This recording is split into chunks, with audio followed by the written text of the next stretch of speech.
So thinking what to talk about this evening, I'm going to talk about being sick. and the Buddhist attitudes to being sick. And because it's something which happens to each one of us from time to time. You can't stop it, it just happens. I'm not that sick. So I'd say this with a bit of trepidation, because what happens sometimes when a monk says they're sick is everybody goes to the chemist and gets you some medicine. And once they've got the medicine, they give it to you and say, Ajahn Brahma, you must take this. You will take it, won't you? You have to take this.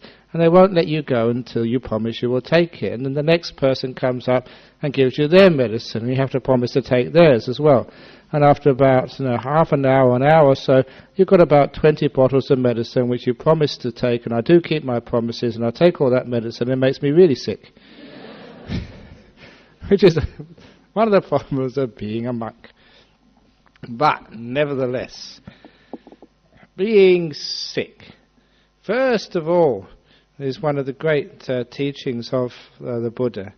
He once said, and it's the essence of the Buddhist attitude to being sick, even if the body is sick, the mind does not need to be sick.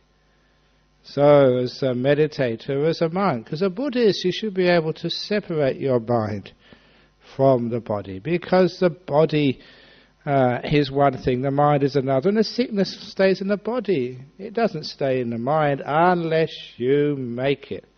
And if you allow the sickness to go to the mind, then you become a sicko.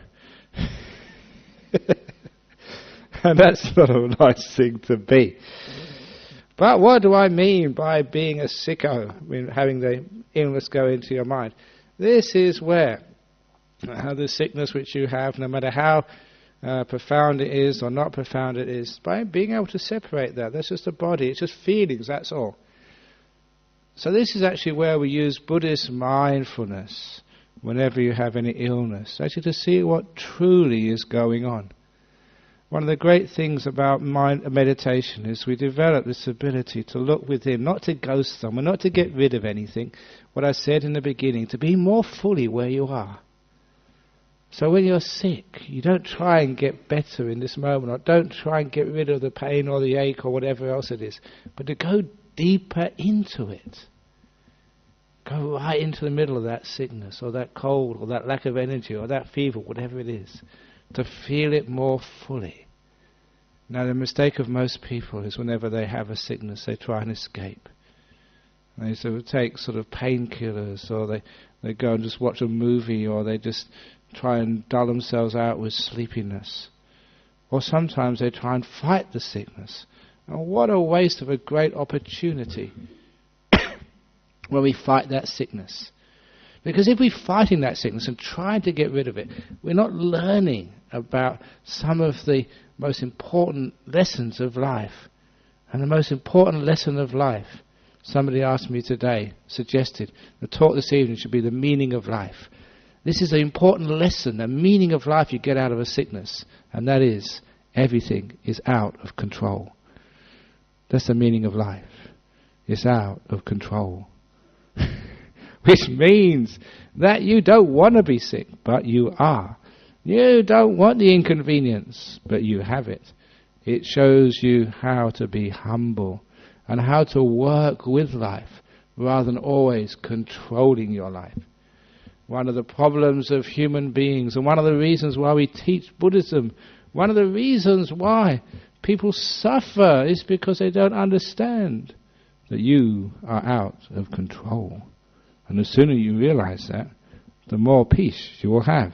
In other words, you think you're controlling your destiny, you think you're controlling your health, and sickness comes along and just shows you how out of control you are. You don't want to be sick, but there you are. You are. And the sickness comes sometimes at the most inopportune times. I remember once I was the great Sri Lankan monk Venerable Gunaratana was visiting, and I had managed to wheedle my way into attending his retreat. And it's just so rare to be able to attend a retreat as a senior monk. You always have to give them. Whenever you go anywhere, you're always working. And now I could slipstream, I'm not a great monk, and just listen to his teachings. And I thought, wow, I was really looking forward to that. And so, 1 or 2 days before he was to give his retreat, I got the flu. And so I could not go to his retreat. And I was so disappointed. Actually, the reason I got the flu was this. Because for years, one of the doctors here was giving me flu injections. I had a flu injection that time, and I got the flu. So I gave up the flu injections. I never had the flu since. Monks are weird. They're not like ordinary people. So you give them flu injections to get the flu. You don't have them, and you're fine. But it was just so uncomfortable, so inconvenient when you had this opportunity to go and listen to a great teacher and you couldn't go. But really, the sickness was my teacher. The sickness was the Dhamma, the truth, because it taught me just look all your expectations. I was looking forward to that great retreat and all those wonderful things. I thought, and the reason why I suffered there because of my expectations. The point is, when you're expecting, as I say in my meditation retreats, you are expecting. You are looking outside. And that's not the way of Buddhism. The opposite of expecting is inspecting. So you should inspect rather than expect. I don't know if that's good etymology, but it will have to do because that's all you're getting. In other words, you don't look into the future or the past, which is expecting. You look into the present moment where you are now.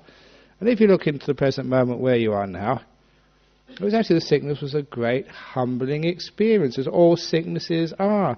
When you're young and you're fit and you're healthy, we have the, what actually the Buddha called, the delusion, the madness, the intoxication of health. Because we think that health is our natural state, that's all we'll ever have, we'll always be healthy and fit. And when you get your sicknesses, it shows you that that is not the truth of life. That's not the meaning of life. That's not the way of life. That sickness is part of life. Now that may seem a sort of banal thing to say, but too many people think that sickness is wrong, which is why, one of the little sayings I've mentioned here before, which is why that when people go to a doctor and they're sick, what do you say to your doctor? You say, "Doctor, there is something wrong with me. I'm sick." If you were really wise, if you've been coming to this place for long enough, you would actually go to the doctor and say, "Doctor, there is something right with me. I'm sick." Because there's nothing wrong with being sick. Who said it's something wrong? However, somebody, I've been saying that for a long time here, somebody came up to me once and they said they were sick. They tried that out on their doctor, and the doctor was about to ring Greylands. Because a lot of times people don't usually say that, "There's something right with me, doctor, I'm sick." But the point is, if you really want to understand the truth of life, sickness happens. It's part of our life. And once we start to think, there's something wrong with me, that sickness is wrong, that sickness is some sort of pause or time out where we can't actually proceed with our life's goals, and it's some sort of horrible interruption in what we're supposed to be doing, something we have to get out of the way as soon as possible so we can get back to real living again, then we're missing a great point. The sickness is there as a teacher. Something, if we really understand what it has for us, we would actually sometimes welcome and investigate. It shows that we're not totally in control. The biggest myth and delusion of human beings that we think that we're in charge. And their sickness is this big sign in neon glowing saying, "You are not in charge. This body does not belong to you. It belongs to nature." It is the control freaks who don't know how to handle that sickness. And when they get sick, instead of allowing the body to rest or allowing people to heal you, you just fight and do it yourself. You say, "I'm not sick, leave me alone." And by the time the doctor gets you, it's too late. So because of this, we should actually have a much better attitude towards sickness in our Western world. To be able to sometimes accept and embrace it, and secondly, to learn from it. I would say that if we didn't fear sickness so much, there would be less of it. Simply because the fear gives rise to stress, that the mind resists the sickness, never really investigates it, but fights it, and the stress makes it worse. Because where does sickness come from? It comes from stress. The reason I've got a cold is because I've been working too hard. I'm going to, just after the last Friday night talk, early the following morning to Sydney for an afternoon, another Waisak, another talk, and then after that evening to Melbourne. 3 days from 7 o'clock in the morning till just past 10 o'clock at night. Continuous talking, meditation, teaching. 15-hour days. I should start a union.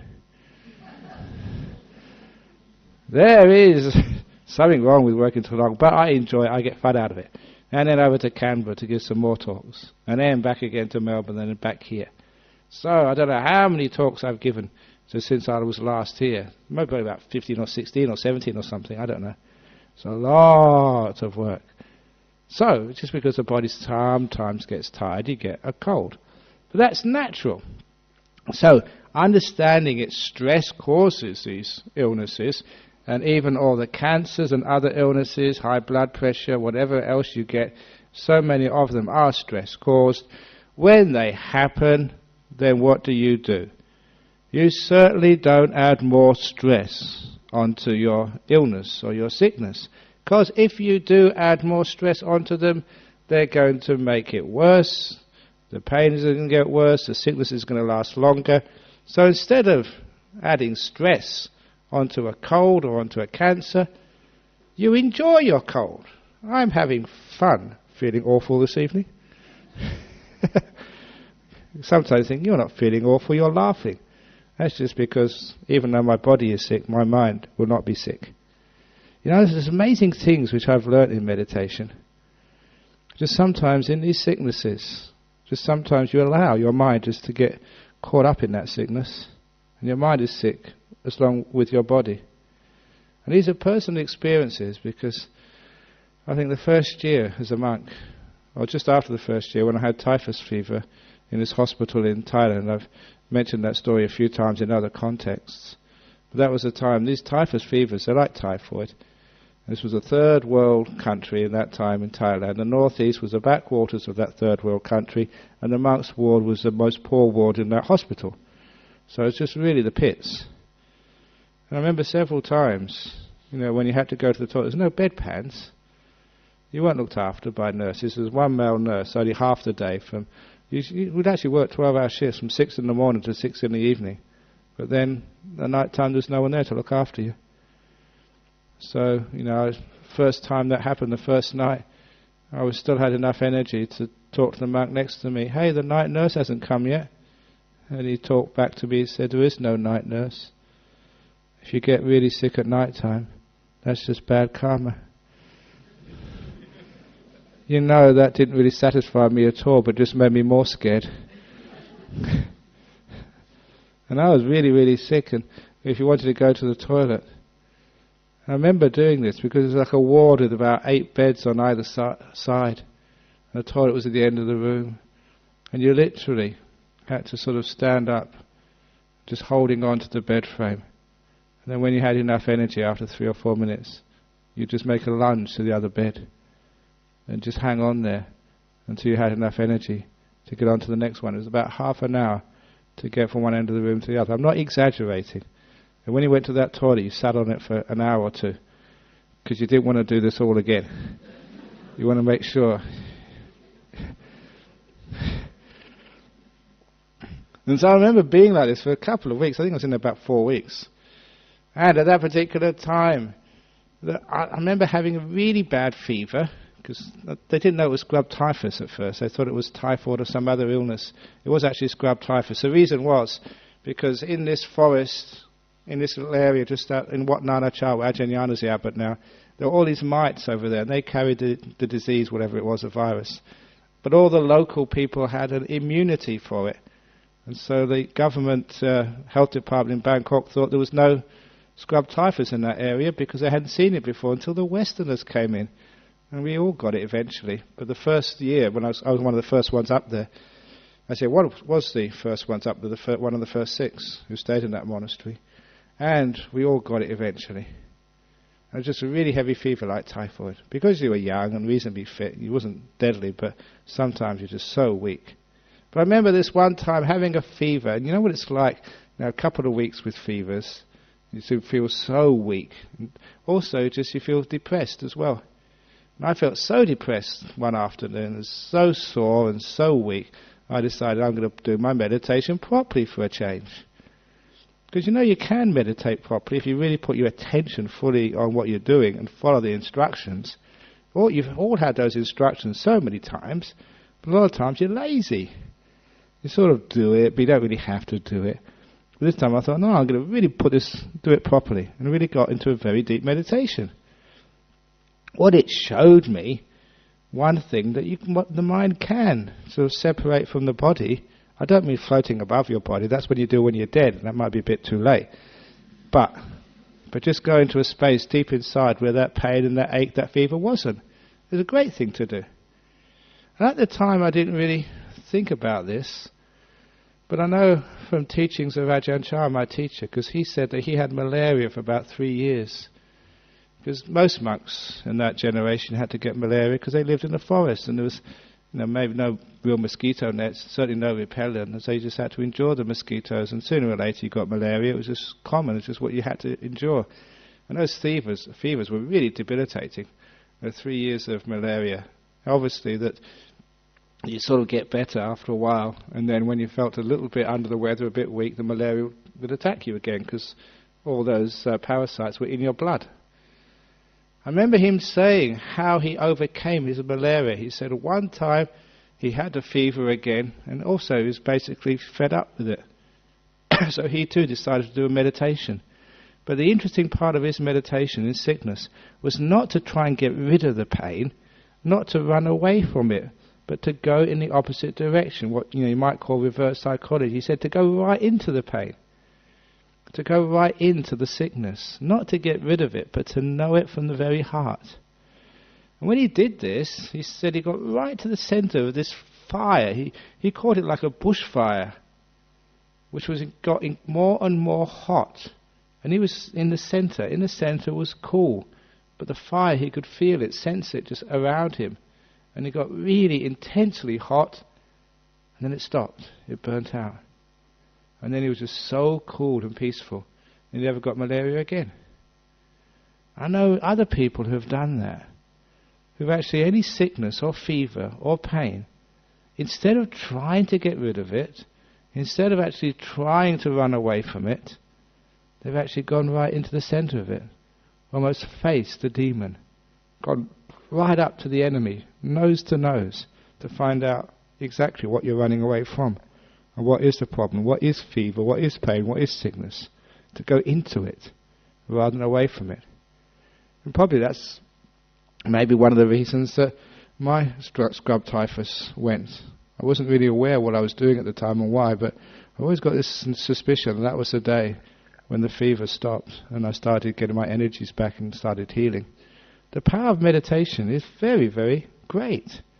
And the reason is because you have a sickness, you have a pain, the mind is not sick, the mind is not affected, the mind is not afraid, and it can go right to the center of things. And that's a wonderful thing to have as one of your resources for the times when you get sick, because if you haven't been sick yet, you soon will be. I don't know how many times you have been sick, but you've got many more sicknesses to come. Usually, the older you are, the more quickly they come. When you're over 30, you're already going downhill.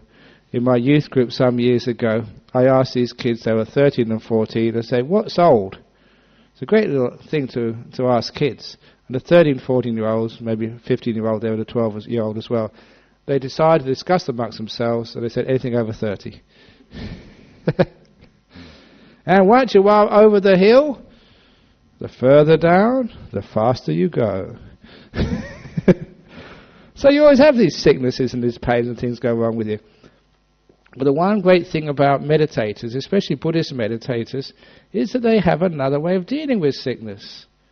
They actually can accept it, go into it, be with it, and be peaceful with it. And not only does their mind have more fun, they're more relaxed with the sicknesses, but also they find the sicknesses don't last that long.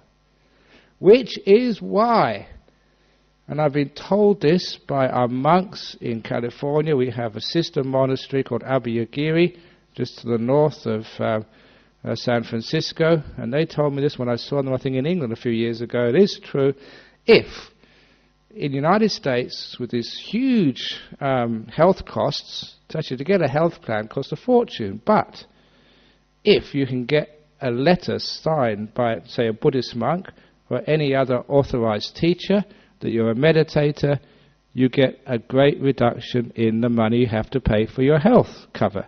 You get a reduction in health premiums if you can get someone to say you're a meditator. And that's true. So I really think, because there's a big shake-up of the medical system here in Western Australia, I think the medical department, the health department, should be subsidising this place. We are good for health. And I'm not saying that just lightly. We actually save the government, both the federal and the state government, thousands of dollars, thousands of beds, thousands of doctors and nurses' time by teaching you how to meditate and be happy and be still with your sicknesses. So, if there's any representative from the health department here, please let us know how we can make a submission for a grant. But the point is, it's true in California. You do get a reduction in the money you have to pay for your health cover. So why is that the case? It's because if you can learn how to be at peace and investigate that sickness, number one, because you're separated from it, your mind doesn't get upset, your mind doesn't tense and get stressed, so it means you're not adding to the sickness.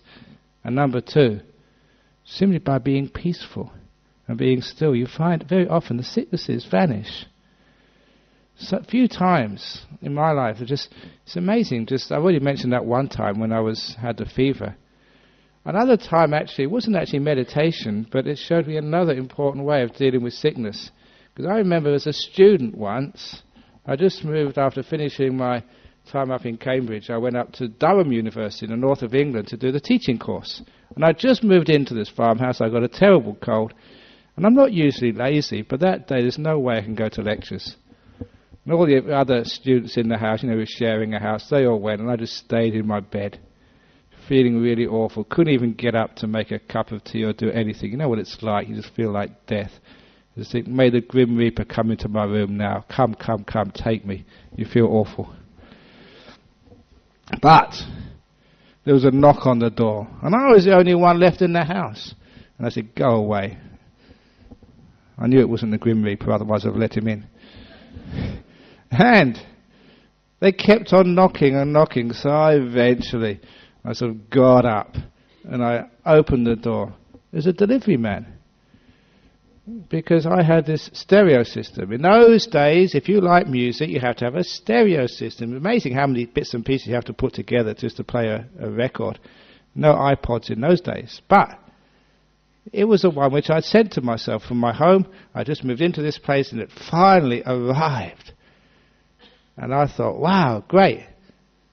And I didn't realize what I was doing because I was so excited. And I took the whole thing up to my room. I unpacked it, put it all together. It took about half an hour when I put my first record on, which was Jimi Hendrix, because I used to like Jimi Hendrix. And as soon as it started playing Voodoo Child, I remembered my cold had completely gone. My eyes weren't watering, I had no cough, and there was no stuff coming out of my nose. It was amazing. It was like a miracle. Did you ever know that Jimi Hendrix would actually perform miracles? But obviously what was happening, it was just the happiness and excitement. Took my mind away from the sickness and it all healed. And it was actually remarkable to see how sick you were and how half an hour later you were completely free. And it didn't come back. And I must admit, I didn't immediately stop listening to the record and go to lectures. I stayed there and listened all day. But the point was, I got rid of the sickness. And I realized that one of the reasons is like meditation is when you have happiness. So the body relaxes.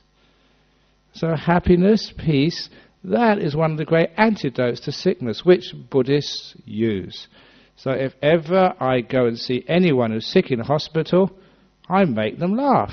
I tell them jokes. So the last thing you should do when you go and visit someone in hospital is to make them feel miserable. That makes their sickness worse. And how do you make them feel miserable? You ask how they're feeling today. So visitors should be banned from hospital until they've had some courses on visiting people who are sick in hospital. Because you want to uplift them. You want to give them happiness.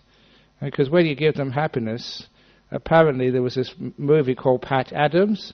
I remember that because apparently the Buddhist Society had a fundraiser where they took people to see that Patch Adams. Apparently all he just made people laugh.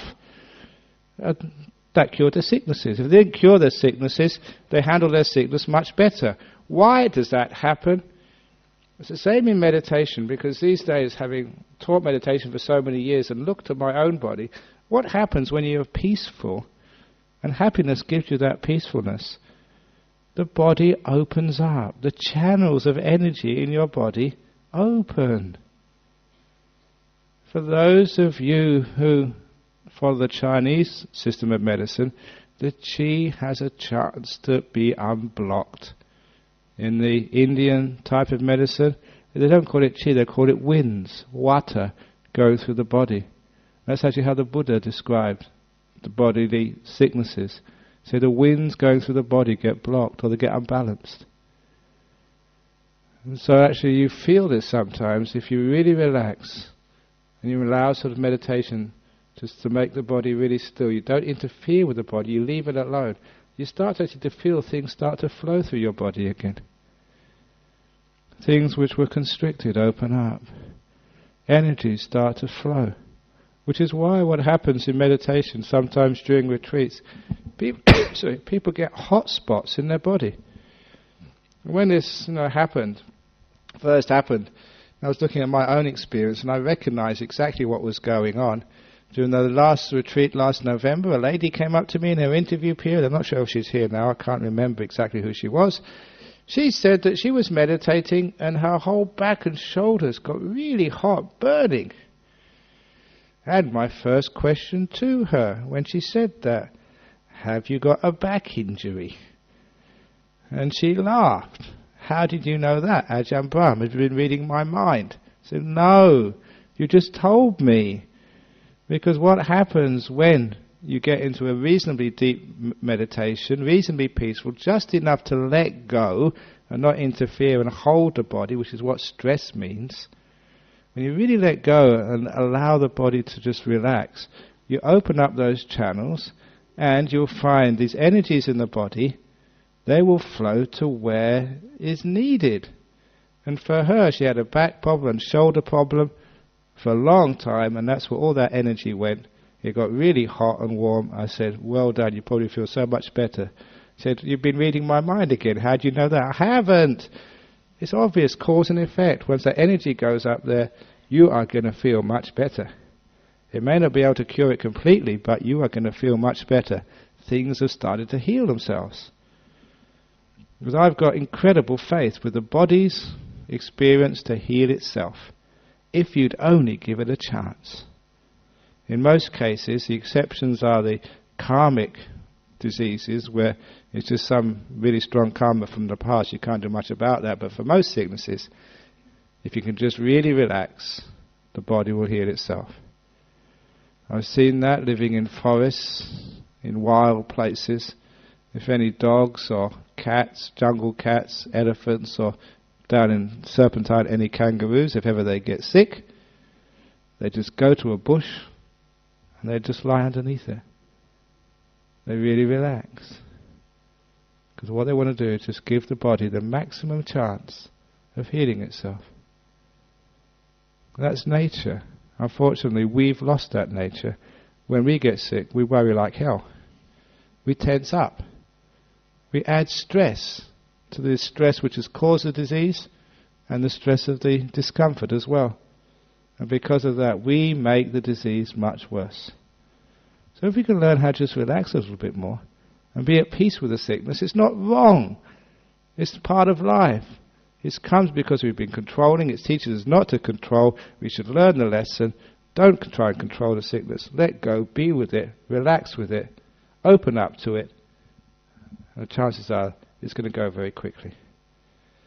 Perhaps one of the reasons why I'm giving this talk was because, was it on Wednesday and Thursday morning I was in Canberra, and that's a very cold city. It was -2 that morning. And the last time I was in Canberra, about 12 years ago, I also got a cold when I was there. It's tradition to get colds when you go to Canberra, maybe. So, on that particular occasion, I was going to give a talk at the Vietnamese temple that night. This was quite a few years ago. And the people who were looking after me, they decided to take me to this monastery about 2 hours to the north. So we had to leave really early in the morning. I should have said, don't take me, I feel awful, I've got this terrible cold. But they insisted, and I was a bit too soft. So they took me to this place, and they took me walking around all the day. They had the meal, had to talk afterwards, walking around. I felt really awful all day. And they wouldn't let me go early. And so by the time I got back, it was 10 minutes before I had to give the talk. I never even had time for a shower. You'd been going since about 7 a.m. in the morning, and it was about 10 to 7, and all these people had already turned up to listen to me to give the talk. It was advertised, and I felt just really awful. If there was someone else around, I said, you give the talk, I'm going to bed. You know what it feels like sometimes. But there was no way out. So I asked for a cup of tea. Maybe a bit of caffeine will help. And they gave me very weak Chinese tea. It's not going to help. That's why I don't like going to the Mahayana temples. You get Mahayana tea. You go to Sri Lankan temples, you get Sri Lankan tea, which is called Theravada tea. But anyhow, no, that's only joking. But I got this very weak tea, and it didn't do anything. And so there I was, 7 o'clock, and all these people were waiting for this talk. It had been advertised in the press and everything. And I gave one of the worst talks I've ever given for half an hour, because every time you started talking, you had to blow your nose. If you weren't blowing your nose, you were coughing. And it really spoiled the flow of the talk. You know, everybody else had to wait until I wiped my nose. And so it was a terrible talk. I couldn't keep a flow of thoughts going. So it was really disjointed. People were just really getting really fidgety. And so it was supposed to be a talk for an hour. I gave it for about half an hour, 25 minutes. I said, let's meditate now.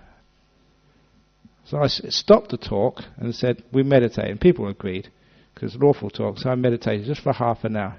When I came out from half an hour, then I gave the talk for 1 hour. Perfect. Just really smooth, a great talk. But the best thing about it afterwards, because the people who took me, they said, that was amazing. How did you do that? Because what they were noticing was there's no sneezes, no coughing, just a perfect, healthy Ajahn Brahm. This is the power of meditation, because I had to do that, because I knew that all these people, I didn't want to disappoint them. I just wanted to have to get into deep meditation, to get so peaceful, the cough and the cold will disappear. It's amazing to be able to do things like that. You only do that because you have to, because people are there, they're expecting something from you. And I know how that works. Because you get so still and so peaceful, also happy as well. Happiness is part of relaxation. It's part of relaxation. When you're happy, you're naturally relaxed. When you're relaxed, you should have natural happiness. Some of the sign of relaxation is to be happy.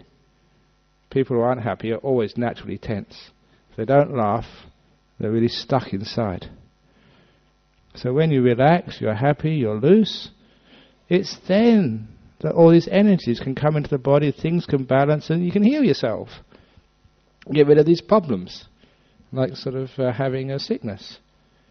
So not only was it very good to be able to do that as a monk, so you can give a talk when you were supposed to be giving a talk when you felt really awful, but you also learned a lot about this body and this mind and how you can deal with sicknesses. So whenever sickness happens, see if you can just let it go. Allow it to be. Don't fight it. And bring up some joy and happiness with the sickness. That's a test for you because it goes against the grain. Everybody comes up to you and said, "Oh, you poor thing, you must feel terrible." And that's one of the worst things you can say to another person. Instead you go up and say, "Oh, you're so lucky you got sick today." You know, what that really means is actually you get him to look at sickness in a different way. Making peace with it, relaxing with it, following what the Buddha said, even though the body is sick, the mind does not need to be sick. The mind could be happy even though the body is in pain. The mind can be energetic even though the body is incredibly weak. The mind can be bright even though the body is in pain. You can do this. I know because I've done that several times. You know how to do it, just with the training of the mind in peace, knowing what the mind is, knowing what the body is, putting energy into the mind, and even the body alone. Relaxing the mind, relaxing the controller, the doer, the fighter.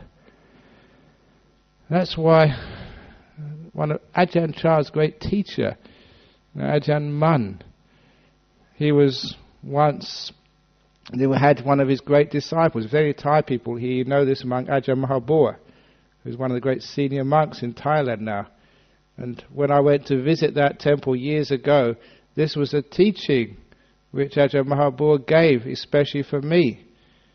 Because he'd only give a talk sometimes and got everybody together, and he wanted, I know he was wanting me to listen to this, because after giving the talk in Thai, he asked one of the senior Western monks to translate it for me. He didn't realize I was fluent in Thai by this time. I understood everything which was being said. And the story was that when this monk, Ajahn Brahmavamso, was a very young monk studying with Ajahn Mun, that was also Ajahn Chah's teacher, Ajahn Brahmavamso also had malaria, everyone got it. And then, when in the middle of a fever, when it came time for the chores, he also got the broom out and started sweeping in the middle of a fever. He was a tough guy. Like many of those monks were really tough.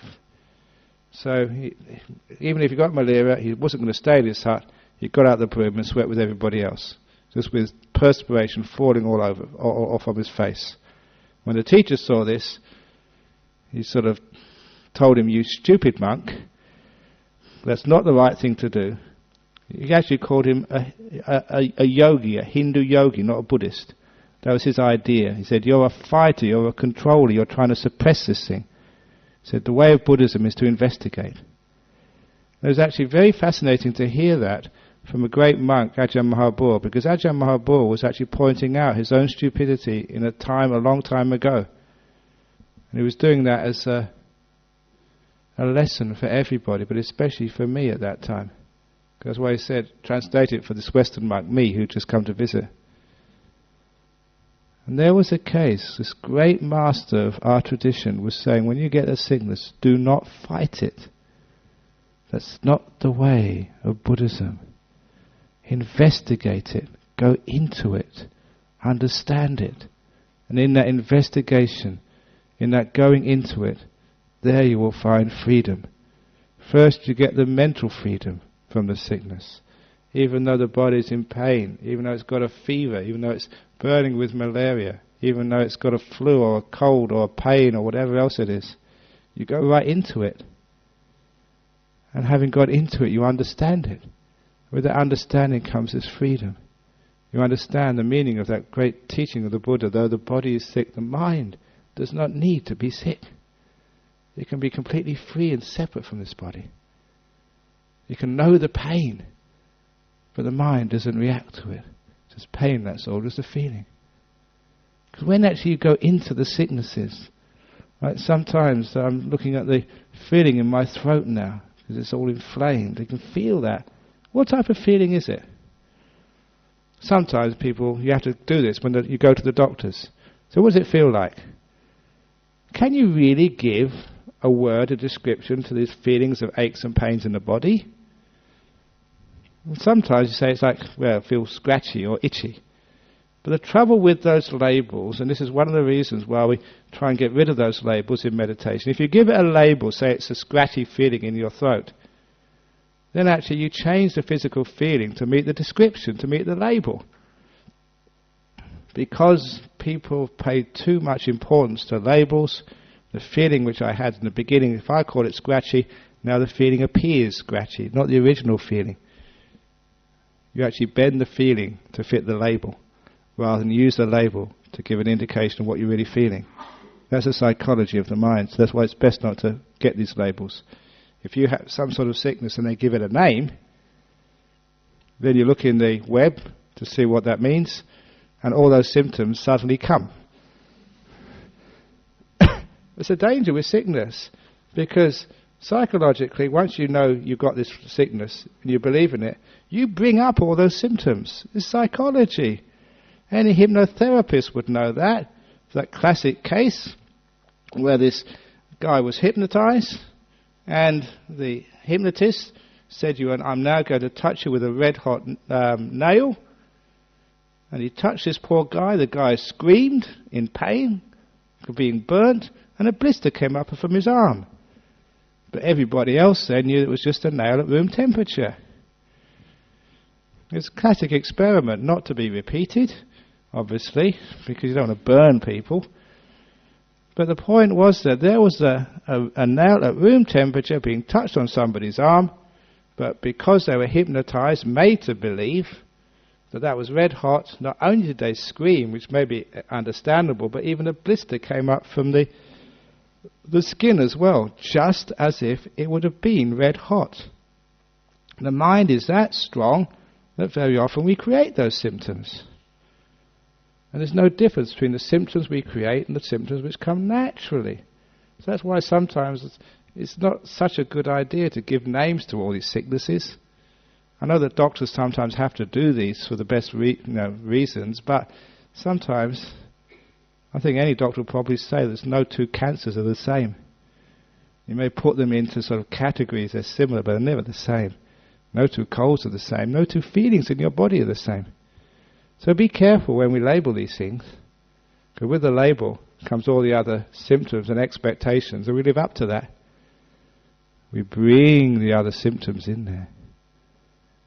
So, in this particular case, we understand just how the mind can affect the sickness.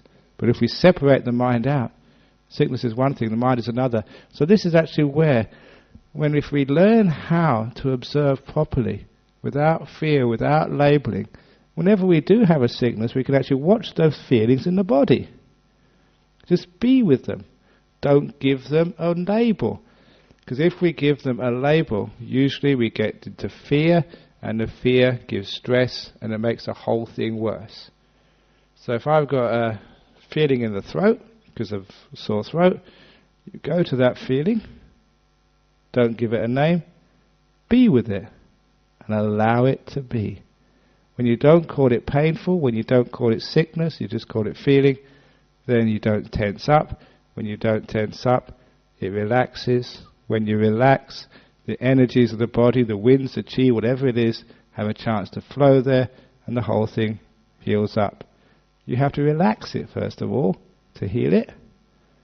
So this is why be careful of those labels which we give in times of sickness or pain. Once we give them those labels, the tension, the belief makes it much worse.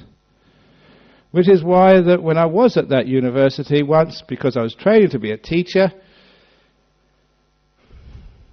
a science teacher, that we begged, can you please get a GP, a doctor, to come in and give us half an hour lesson on first aid? Because if you're in some sort of laboratory, you know what kids are like, they don't change. Sooner or later, someone's going to knock the bottle of concentrated sulfuric acid onto their friend. Or somebody is going to put something into the electric and burn themselves, or someone's going to electrocute something or other. It's just, kids being kids. There's some dangerous stuff there. It's only a matter of time, no matter how safety conscious you are. What do we do? And I remember this one advice of this doctor which he gave me, and I'm sure anyone in first aid would appreciate this. He said, look, no matter how bad it looks, no matter how much blood there is there, or how much flesh is burnt or whatever, always tell that person there who's just been injured, oh, you're all right, it's only a small thing. He said, lie, please, lie to them. Because the worst thing to say to someone who's sick is, oh, you look terrible. Or you say, oh, look at that, all that blood, oh. Can you understand what happens when you say that? People believe it, they believe the labels, they believe your reaction, and they bring out all those symptoms, and sometimes they kill themselves out of fear. I was told that shock is the biggest killer in times of sickness. And where does that shock come from? Fear. Where does that fear come from? From the labels. So this is why that when you are sick, or you see someone else is sick, be careful. Have a bit of understanding about psychology, and just how the mind can make so much trouble with sickness. You can make it much worse by thinking about it. And so because of that, a person who trains a mind, who has a bit of understanding in meditation, can have a sickness even if you cut your leg off. Well, I've got a spare one. Whatever, it's just saying something like that, making a joke of it means it doesn't feel so bad. And because it doesn't feel so bad, the chances are you're going to have a much greater chance of survival. Remember there was that little Vietnamese boy who cut off his foot and his two hands on that accident with the basketball ring or something. And I read all those articles in the newspaper about him, and apparently they all were praising his attitude during the time that, he just severed 2 hands and a foot. And this little boy could be a great teacher to anybody who has any sort of accidents. But he had a really positive attitude, and that's probably one of the reasons why he saved a couple of his hands. I think he had to have a prosthetic foot. But, it's such a great little guy who said, even though I've just severed 3 of my extremities, I can still be at peace and have fun and be concerned about other people. See, that sort of attitude is typical of someone who says, even though the body is sick, the mind won't be sick. And those are the sorts of people whose sicknesses either get healed very quickly or don't last that long, not so severe. So these are actually the Buddhist attitudes, which are straight from the time of the Buddha, which I was taught in Thailand, because there's all sorts of sicknesses going along. And just how the mind is just so important in sickness. So even though the body's sick, the mind doesn't need to be sick. Even though if you're in pain, don't give it a label. It's a feeling, that's all. So don't add to the problem with your thinking. Don't try and sort of look for all the other symptoms because your disease has got some sort of name and think, wow, this is what's going to happen when you have these sorts of diseases. Remember just how much the mind affects the sickness of the body. Once you know how much it can affect the sickness of the body, at least that's something you can do. Let the doctors look after the body, but you look after your mind. Train it to sort of let go, not to fight, but to investigate. And if at all possible, in extreme sicknesses, extreme pains, go right to the centre of it. Don't run away. Investigate. Go in. And when you go into the centre of these things, that's where you can really relax the whole thing and allow energies to flow, and you're doing the best possible thing for your sickness, to heal yourself, lessen your pain, and even be able to allow that thing to disappear and perform. But please remember, if you try and control this, if you're doing this to get rid of the sickness, it won't work. It has to be an understanding. I mention this because too often people think that these sorts of talks is so that you can't be sick anymore. So you're going to meditate so you won't have any more sicknesses. Next time you're sick, you can use these techniques to overcome your sicknesses, to get rid of them. That's not what I'm talking about here. What you're talking about is relaxing with them, allowing them to be. Investigate them. Don't worry about if they carry on or they disappear. That's not your concern. Your concern is to know these things, to be at peace with them. The fact they go away is a byproduct of the state of your mind. If you want them to go, they'll stay. So it's not a strategy for overcoming the problem of the sickness in the body. It's a strategy for overcoming the sickness in the mind.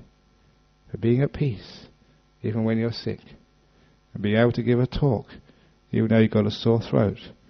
And feel very terrible for over 55 minutes and no one has left. See? So I don't just teach by words, I've just taught by example. So thank you for listening. So anyone got any questions or comments about being sick?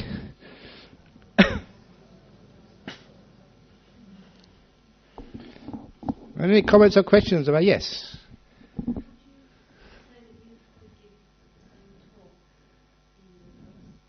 In the verse when I was healthy.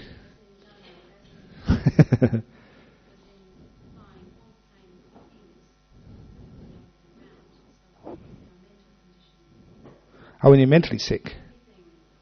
And I think the mental sickness is mental afflictions. Oh, those ones. If you're really, really mentally sick, then that's a big problem, because the mind is the forerunner of all things. That's the chief. So the point is that once you've got into those mental obsessions and sicknesses, that's a bit of old karma. So it takes a much longer time to heal that one. The body is relatively easy to heal, but the mind is just so difficult to heal. The only way you can do that with healing the mind, it's a different ball game, is to make peace with whatever you're experiencing in your mind. So the obsession which you have now, the anger which you have now, so the dullness which you have now, the depression you have now, is the result of old karma in the Buddhist way. It's there. You built it up. You can't just suddenly wave a wand and get it to disappear. But what you can do, you can create the good karma, the causes for those things to disappear in the future. So with depression, please don't be depressed about being depressed. Which is what happens. You know what it's like. I don't want to be depressed. I want to be like everyone else. I want to be like Ajahn Brahman, always happy. I don't like this. And then you're being depressed about being depressed. So that's why when people are depressed, I say, enjoy your depression. So be at peace with your depression. When you're in peace with your depression, you're actually undermining the cause of depression. The little energies which you haven't got, you're not fighting, you're not wasting your energies. You're making peace with your depression, allowing it to be.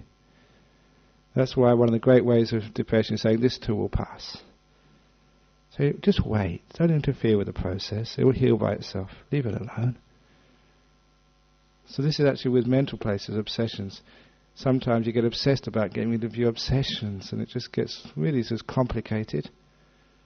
So what is your mind doing now? What is its relationship with what you're experiencing?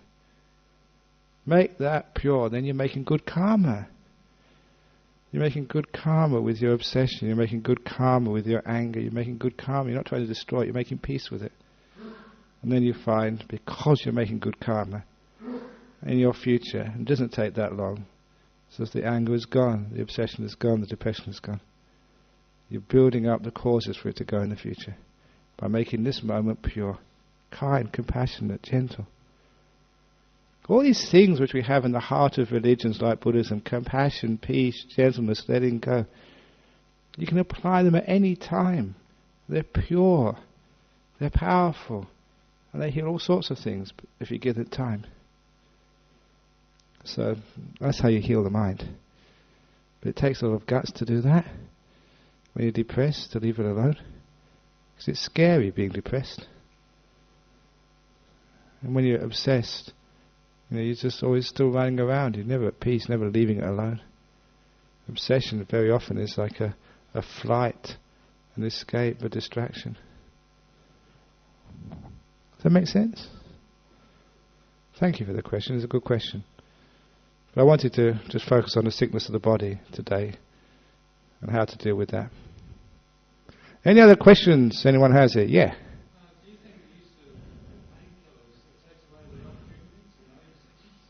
it depends actually what you're doing. So that if you say want a good night's sleep, take a painkiller. If it's really very intense, then take a painkiller. But I remember it's my teacher Ajahn Chah. He just had this operation where part of the reason why he went into a coma, he had like water on the brain, I think is what it's called. This liquid was being secreted, which built up pressure, which destroyed a lot of his brain tissues. But they put a shunt. It was like an operation they did in those days. So a shunt, which actually had a tube, actually trying to drain some of the liquid back into his stomach. So this big tube, which was ran from his brain down the side of his head, and he actually pointed out, you could see the long scar they fed it through. And so as soon as he came out of his operation, he refused the painkillers. He said, I just want to find out what pain is like. And then there was the guy, and he talked to him. And they had no painkillers after the operation. I know the anaesthetic of the operation was obviously there, but when that wore off, he didn't take anything else. And there he was chatting to you and talking to you as if he was on painkillers. And sometimes you wonder, how did that guy do that? Because that would be enormous pain. Because I don't know how many sort of incisions to get this tube through, and it'd been actually fed right through his body. Like it must have destroyed a huge amount of nerves.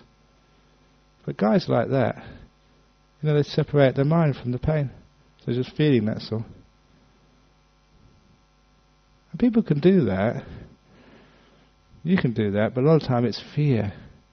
It's going to hurt. It's going to hurt. And it does that.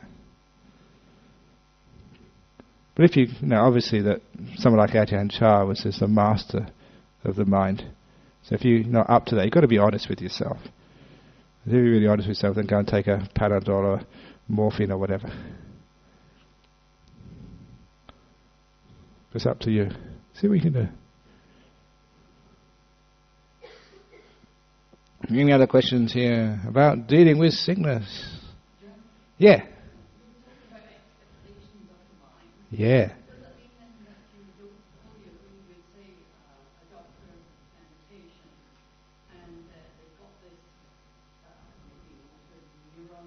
Yeah. Yeah.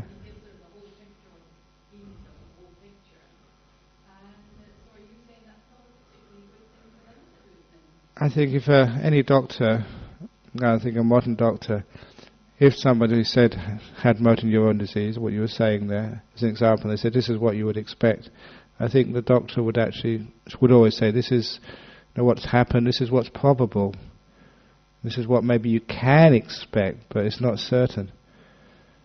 Because I think any doctor who's been in the business long enough knows that they're very often confounded.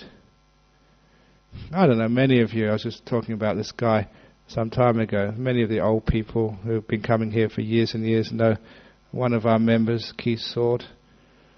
And when I first came here 21 years ago, he was supposed to die of cancer. He's still alive. 3 or 4 years ago, he walked from his home in Caddington to our monastery to raise funds for something or other. And when I see him again, it's just like a standing joke. Are you still alive, Keith?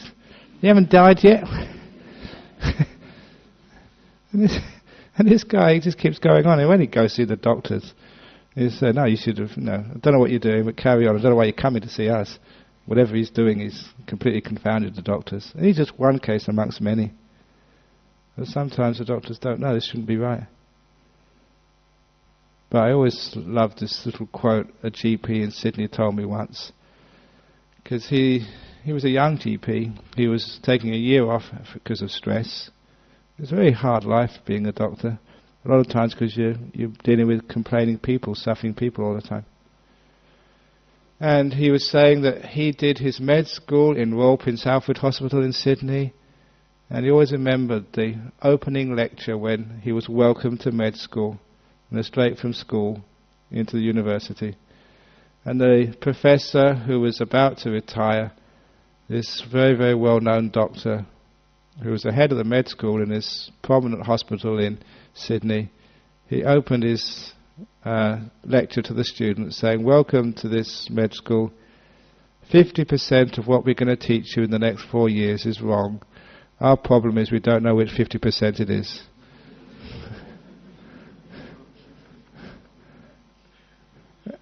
And I don't know if there's any doctors here, but I don't want to sort of demean your profession. But that's with science. Things always change so quickly. And at this time that, we have the best possible ideas of what works. But in 20, 30 years' time, I'm sure that much of the thing we thought works would be found to be wrong and even harmful.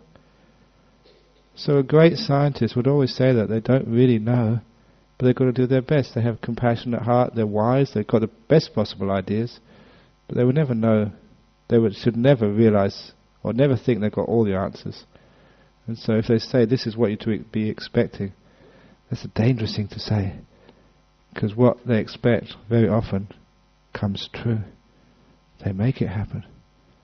So it should only be probabilities. This might happen, but it might not. Leave everything open. It's not miracles happen, it's just we don't know. I've seen many people, and you've seen happen, they should have died years ago, they're still alive. It's not just in Buddhism, in Christianity, Hinduism, Judaism, in atheists, they all have miracles. No one owns miracles. It doesn't belong to any one religion or faith. Just what happens is sometimes there's some reason there. And a lot of the time it's just the people relax and things open out and they go. What was this guy, when I gave a retreat in Sydney some years ago, during the retreat, people are supposed to be quiet. This guy was making this incredible noise when it was breathing. And so, someone left me a note. And the note was saying, can you please tell people to breathe quietly? They're disturbing our meditation. And so when I read out that note and said, look, the person who's breathing loudly has got cancer of the sinuses. He told me at the beginning of this retreat, this is his last shot. 2 or 3 months is what the doctor said he had left. And that's all. And as soon as I said that, no one complained anymore. But the strange thing was that during the retreat, it was just, you know how I teach meditation, the same type of method, letting go, a bit of breath meditation.